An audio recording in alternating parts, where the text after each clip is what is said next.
Hi everyone, I'm GREYMOND. Today I wanted to talk to you about medication and OCD recovery and how the two relate.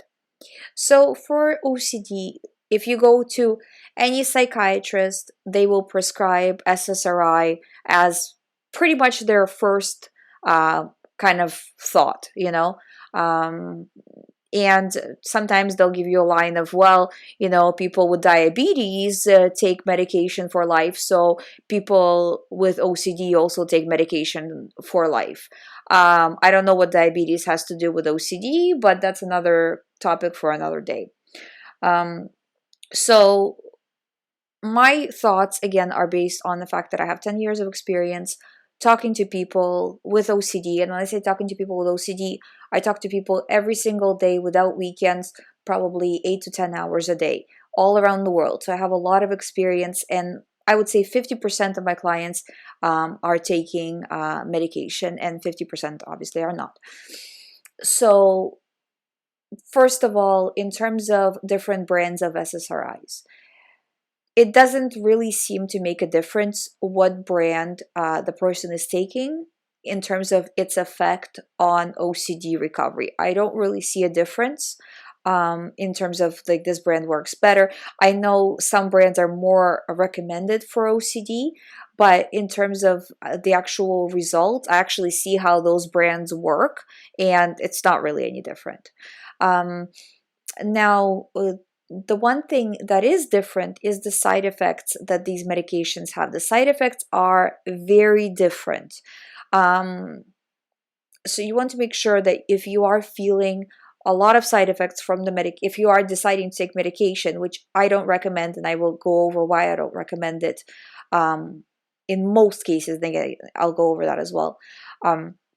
But if you decide to take medication and you feel like you're getting a lot of side effects, do consider trying a different one, because some have more side effects than others. The side effects are a very important aspect also, that if you don't consider OCD to be the same as diabetes, and you are considering that at some point you will be coming off of these medications, the side effects when coming off of it could be also pretty bad. And again, this is all temporary things, but still, so that's something again to consider.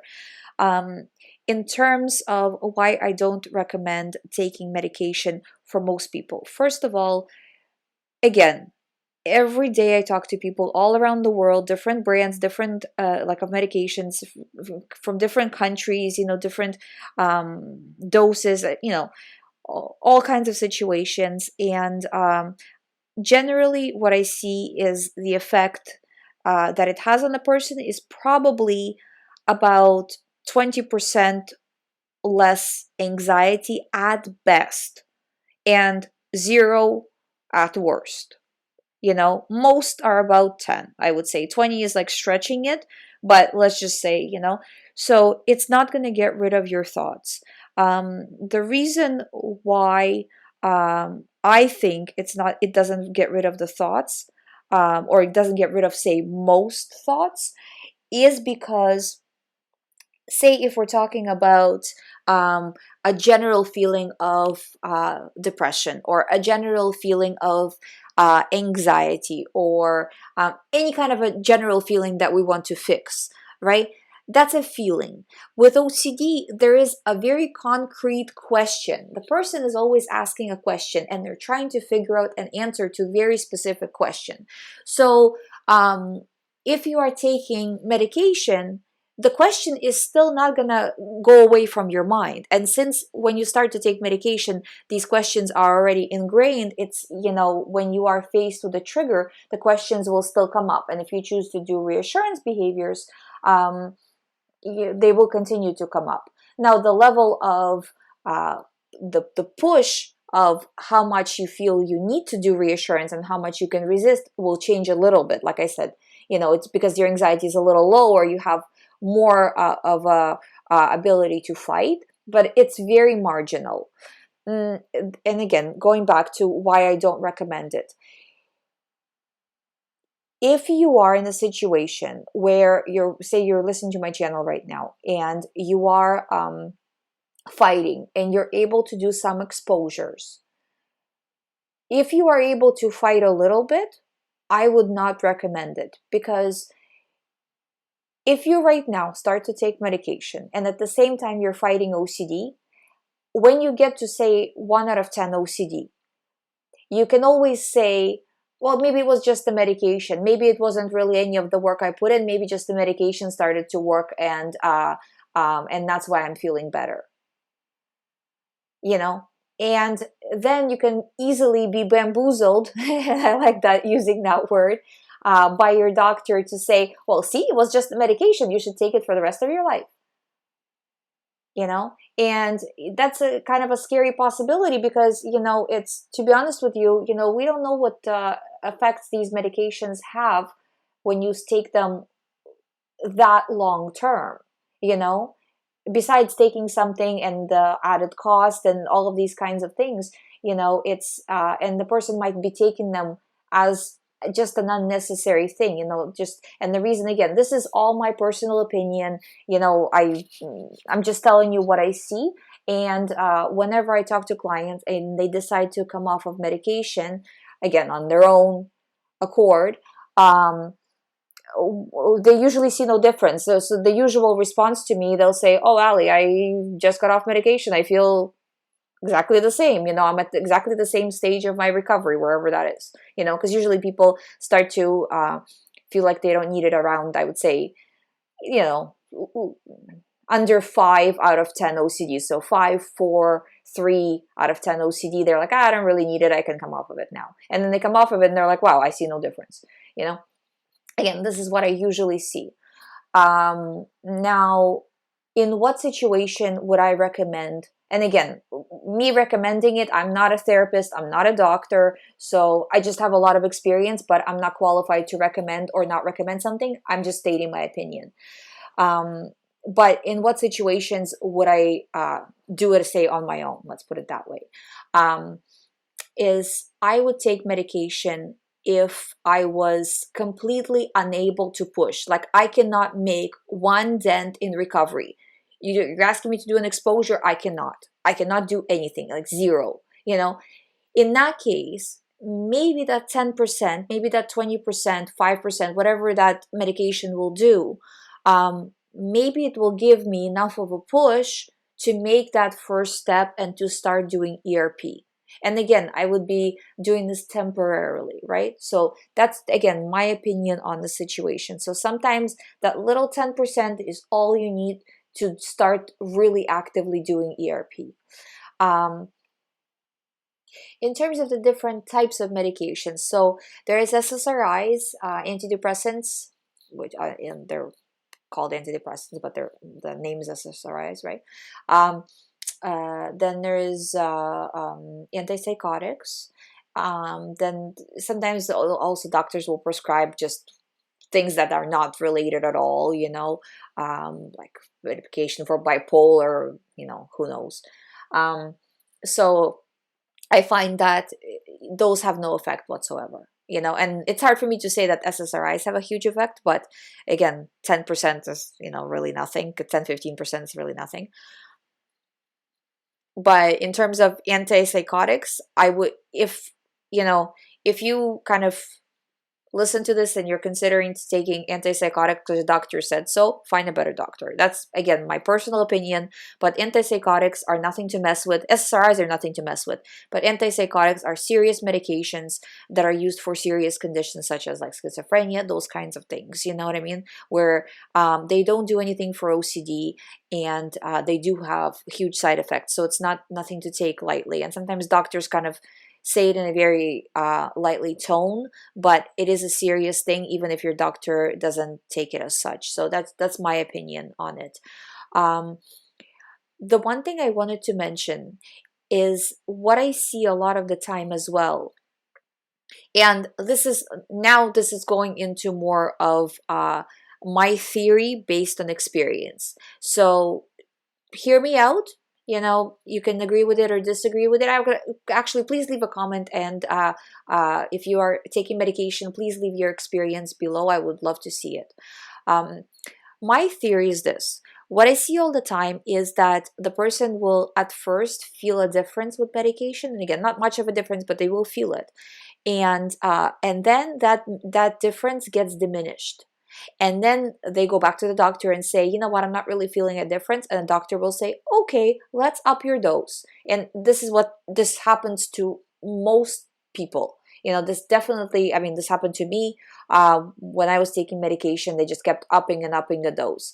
Now, the theory that I have with this is when you are taking SSRIs, you are pulling serotonin. To put it simply, you're pulling serotonin in the brain, right? So let's say you're making the brain feel, calmer, all of those kinds of things.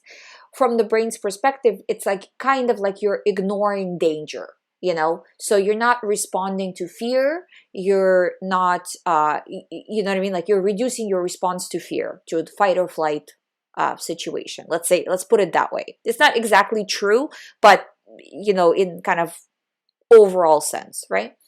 So when you do that, at first the brain kind of reacts that way, as it should, but then the brain will meet your new level of calm because of SSRIs with a higher level anxiety.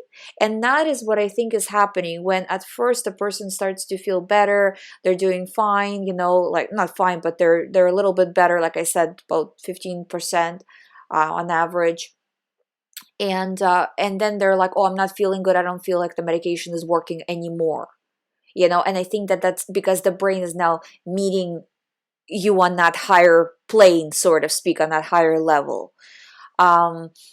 And it's a very dangerous game to keep upping the dose and upping the dose, because you can get to a point where, what happened to me in my personal story is, and again, this is a theory, I don't know if that's true, but that's, again, it doesn't really matter, to be honest, if it's true, because the facts are the facts, that people keep upping the dose usually, and what happened in my story is that I kept going back to the doctor every few months, say like every 6 months, and saying maybe 3-4 months, I would say, and saying I'm not feeling well, And again, when I was going through OCD, I had zero knowledge about OCD, I didn't understand what was happening to me, just like everybody else, in this situation. And being that green with the whole topic of SSRIs and everything that's happening, I'm like, okay, well, it's not working, and the doctor's like, okay, let's up the dose. And that was going fine until we ran out of room to up the dose. And the doctor then said, well, we can't up it anymore because you hit the ceiling with the SSRIs. I'm like, well, I'm not better. I would say I'm not better at all, even compared to when I started SSRIs, so like I'm taking them like, like Tic Tacs basically, you know what I mean? And it's for no reason, and because I'm not better. So, and they're like, okay, well, maybe we should try antipsychotics, and I think that this is, me personally, this is where I hit my limit and said, okay, well, I'm not usually be trying things, and see, kind of like, let's try this, let's try that, because clearly, you were telling me that this is going to work. Now you're telling me something else is going to work. And now, being 10 years of helping people recover from OCD, I can tell you that none of them really work. What really works is you're doing ERP every single day. And I can tell you that if you do ERP, if you're able to push through and you do ERP really solid for, I would say, 2 weeks of really solid work, you will outdo any effect that any medication will have. Because the first week is really tumultuous. I would say even like partially into the second week, right? Because it's difficult, but you should start to feel that relief, that 20%, you should start feeling it by the end of 2 weeks. And, you don't need to do this, So that's just, I just wanted to go over some of these things. Usually, again, this is my opinion, that if you are thinking of, should I take SSRIs? I would say really put a lot of effort in your recovery and see how it goes for, say, the next month of actively doing exposure and response prevention. Like I said in the previous video, about doing 10 exposures for each theme per day, for each situation, for each trigger per day. Really push through. It can be like, oh, I just did a few exposures. Sometimes I reacted the wrong way. That's not really, pushing through. Pushing through means everything else is on the back burner. I need to recover because my life really depends on this.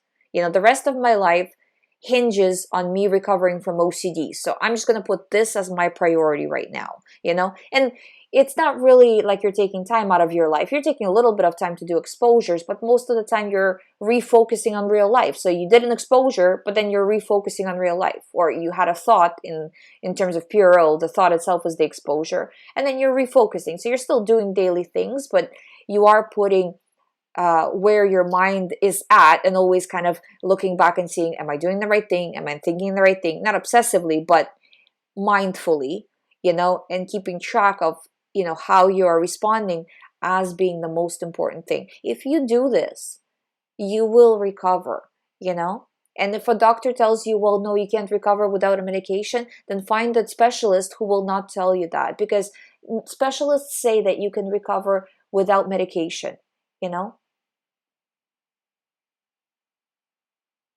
So I hope you find my videos helpful. Thank you so much for watching. As always, if you haven't subscribed to this channel, please subscribe. I talk about all things related to OCD recovery. If you'd like to do one-on-one recovery program, all the information is on youhaveocd.com. Thank you so much for watching. I'll see you tomorrow.